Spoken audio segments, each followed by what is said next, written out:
Good morning students. Today we study that is the chapter number 5, modern synthetic theory. Okay. So in that modern synthetic theory of the evolution, we studied here that is this evolution means उत्क्रांती. ही उत्क्रांती कशी होत गेली किंवा modern synthetic theory of evolution, अत्याधुनिक जी theory मांडण्यात आली उत्क्रांतीबद्दल.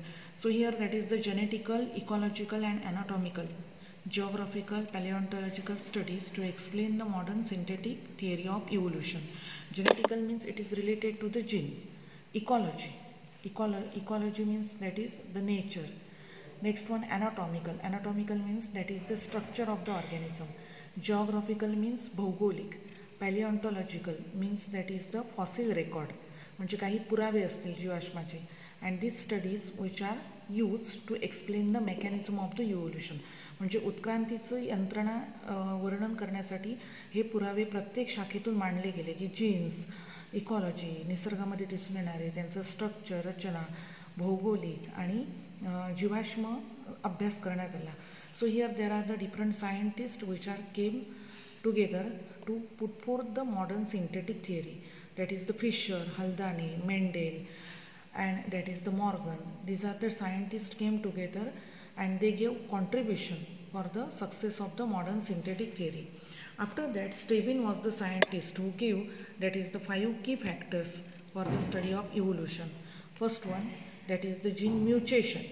Mutation means that is the sudden change takes place in the gene or the chromosome and chromosome number. It is called as mutation. So gene means it is the segment of DNA, म्हणजे DNAच्या एखाद्या तुकड्यामध्ये काही अचानक बदल घडून येत असेल त्याला म्हणायचं जीन म्युटेशन.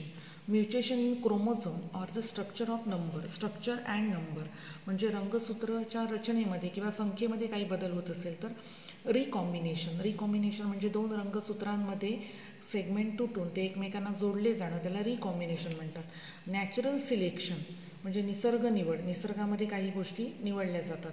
आणि रिप्रोडक्टिव्ह आयसोलेशन म्हणजे पुनरुत्पादनानुसार त्या प्राण्यांचे किंवा पक्ष्यांचे गट पाडले जातात. That is reproductive isolation means separation. So here that is the fourth one, that is population. So population means that is the individuals of some of the species is called as population. काही जातीची individual एकत्र आले की त्याच्यापासून population म्हणतं. जसं की human being, the species of the Homo sapiens which are came together to form human population. Okay, population होण्यासाठी कुठच्या तरी जातीचे इंडिव्हिज्युअल एकत्र यावे लागतात. Mendelian population, small interbreeding group of the population, म्हणजे ज्यांचं एकमेकांमध्ये मेटिंग होऊ शकतं अशा ग्रुपना आपण मेंडेलियन पॉप्युलेशन म्हणतो. After that is the gene pool. Gene pool means total genetic information encoded in sum of the total of gene in Mendelian population is known as gene pool. Okay, so here gene pool म्हणजे एक प्रकारचा total sum of the total gene, एकूण जी जीनची बेरीज असते त्याच्यामध्ये संपूर्ण जीनची information encoded केलेली असते, त्याला आपण जीन पूल असं म्हणतो. Then migration. Migration mean change, that is the alteration. Alteration change takes place because of the movement of the such a organism. Okay, it is called as migration. Then gene frequency. आता हे जे terms आपण बघतोय ना, these are the factor responsible for the evolution. Genetic frequency, frequency म्हणजे वारंवारिता. Gene frequency म्हणजे एखाद्या जीनची वारंवारिता. So here that is the in the gene pool the proportion of an allele to the total number of the allele, म्हणजे त्या gene पूलमध्ये एखाद्या अलीलचं जे प्रमाण असतं ते इतर अलीलांच्या तुलनेमध्ये सांगितलं जाणं त्याला म्हणतात that is the gene frequency. Then concept of the modern synthetic theory. अत्याधुनिक ही जी इव्होल्युशनची आपण जी सिंथेटिक थिअरी ऑफ इव्होल्युशन त्याचे काही सिद्धांत मांडले गेले. So this concept of the modern synthetic theory comprises factors are there in that is the concept. त्याच्यामधले काही फॅक्टर जे सांगितले गेले ते फॅक्टर्स सांगणारे काही कन्सेप्ट होते. And these are the 3 concept are there. That is genetic variation, next one that is natural selection and isolation. So genetic variation which can be takes place due to the that is the mutation recombination and migration. म्हणजे जीनमध्ये विविधता का घडून येते, तर एक म्हणजे sudden change झाल्यामुळे, एकत्र आल्यामुळे ते जीन्स, किंवा मायग्रेशन झाल्यामुळे काय होतं, जेनेटिक व्हेरिएशन घडून येतं. So one by one we study here that is this concept of the genetic variation. So first one, so genetic variation, change in the gene and gene frequency. म्हणजे एखाद्या जीनमध्ये किंवा त्या जीनच्या वारंवारितेमध्ये जर बदल घडून येत असेल तर त्याला म्हणायचं genetic variation. And this variation which can B occurs because of the following factor. Gene mutation म्हणजे एखाद्या DNA सेगमेंटमध्ये अचानक बदल घडून येणे. हा बदल सडन म्हणजे अचानक, परमनंट कायमस्वरूपी, अँड हेरिटेबल म्हणजे एका पिढीतून दुसऱ्या पिढीमध्ये संक्रमित होणारा, त्याला म्हणतो आपण जीन म्युटेशन. आता हे जे म्युटेशन आहे ते का घडून येतं? This mutation takes place in the gene, may be chromosome and chromosome number. हे कोणामध्ये घडून येऊ शकतं, तर एखाद्या जीनमध्ये घडून येऊ शकतं म्हणजे DNAच्या सेगमेंटमध्ये, एखाद्या रंगसूत्रामध्ये घडून येऊ शकतं किंवा रंगसूत्रांच्या संख्येमध्ये. Suppose the mutation takes place in single gene, it is called as point mutation.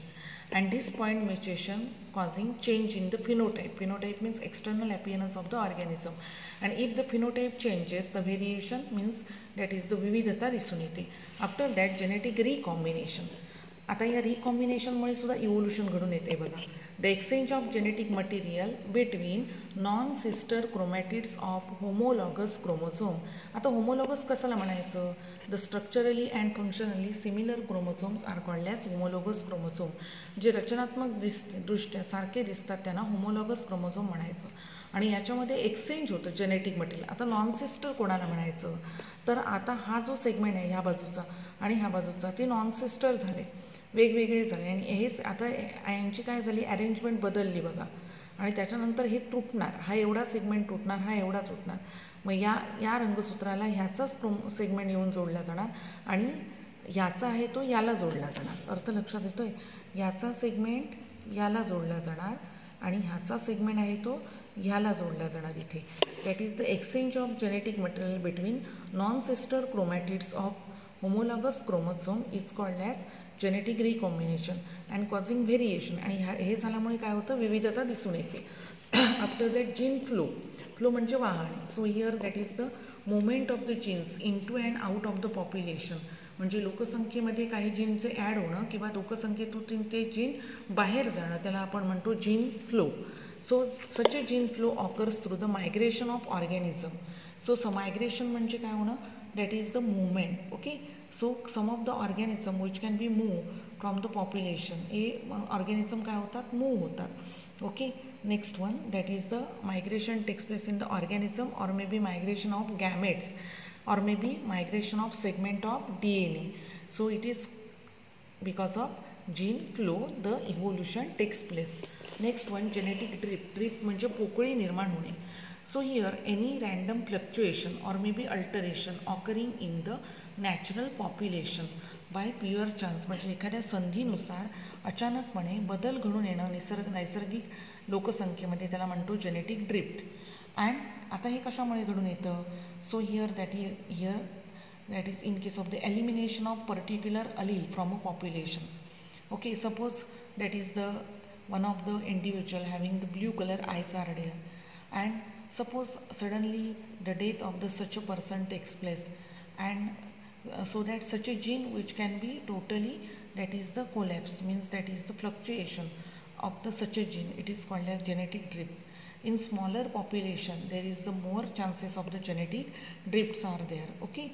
So here that is the genetic drift. It is also a important factor in the evolution. Evolution म्हणजे उत्क्रांती घडून येण्यासाठी एखाद्या जीनची कमतरता निर्माण झाली तरी सुद्धा ती उत्क्रांतीच घडून येते.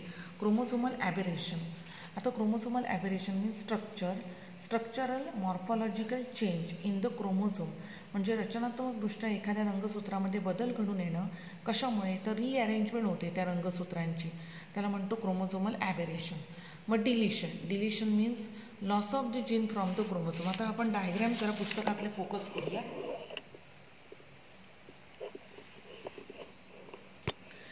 So deletion means that is the loss of the gene from the chromosome. आता आपण डिलिशनमध्ये बघतोय इथे A B C D E F G H आणि इथे जे झालं आहे त्याच्यामध्ये बघा D आणि डी पूर्णपणे गायब आहे. जो डी त्यांनी हे करून दाखवला आहे तो ह्याच्यामधून गायब आहे, म्हणजे तो डिलीट झालेला आहे.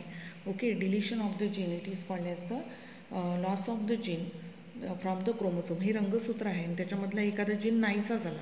या रंगसूत्रावरती असणारे ABCDEFGAचे जीन आहेत आणि त्याच्यावरचा डी हा जीन इथे लॉस झाला म्हणून त्याला म्हणायचं deletion. Next one duplication. So here that is the duplication mean genes are repeated or may be doubled.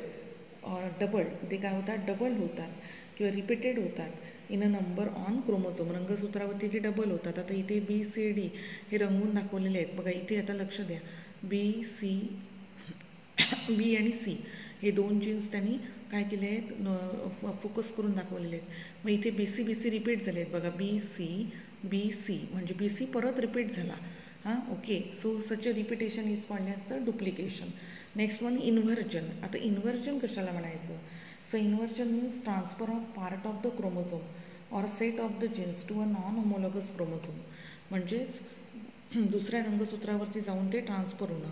Okay, आता इथे दिलं आहे BCDE आणि इथे जर बघितलं DCBE म्हणजे दुसऱ्या रंगसूत्रावरती जाऊन ते काय झाले, ट्रान्सफर झाले इन ॲन इन्व्हर्टेड पोझिशन. त्यांची पोझिशन उलटी आहे. जसं की BCD इथे DCB घेताना पहिला D आला, नंतर C आला, नंतर B आला. अशा एखाद्या रंगसूत्रावरती उलट्या पद्धतीने जाऊन बसतात, त्याला म्हणायचं इन्व्हर्जन. And translocation.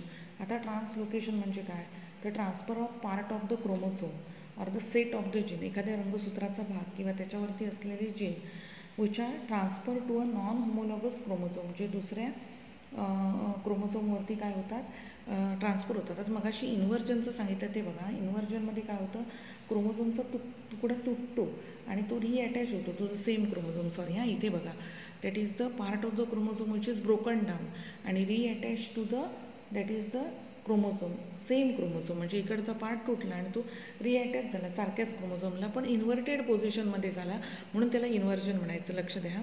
मग अशी चुकून मी ट्रान्सलोकेशनची डेफिनेशन सांगितली इन्व्हर्जनच्या वेळी. Inversion means the part of the chromosome which can be broken down आणि it is reattach to the same chromosome in an inverted position. आता हा BCD पर्यंतचा तुकडा तुटला आणि त्याच क्रोमोझोमला उलट्या रीतीने लागला DCB म्हणून त्याला आपण इन्व्हर्जन म्हणतो. आणि लोकेशन म्हणजे प्लेस. आता ट्रान्स म्हणजे change. So transfer of part of the chromosome or set of the gene to a non homologous chromosome. Part of the chromosome किंवा त्याच्यावरचे जीन ट्रान्सफर होतात दुसऱ्याच रंगसूत्रावरती. आता हे जर बघितलं तर ह्याच्यावरती जाऊन ते जीन ट्रान्सफर झाले. हा वेगळाच रंगसूत्र आहे बरोबर. त्याच्यावरती जाऊन ते जीन ट्रान्सफर झाले, त्याला आपण म्हणतो translocation. So here that is the and this translocation naturally takes place because transposons which are present in the cell. एखाद्या पेशीमध्ये ट्रान्सपोसोन्स असतात. ट्रान्सपोसोन्स म्हणजे जम्पिंग जीन्स असतात. त्याच्यामुळे सुद्धा अशी कंडिशन होण्याची शक्यता असते.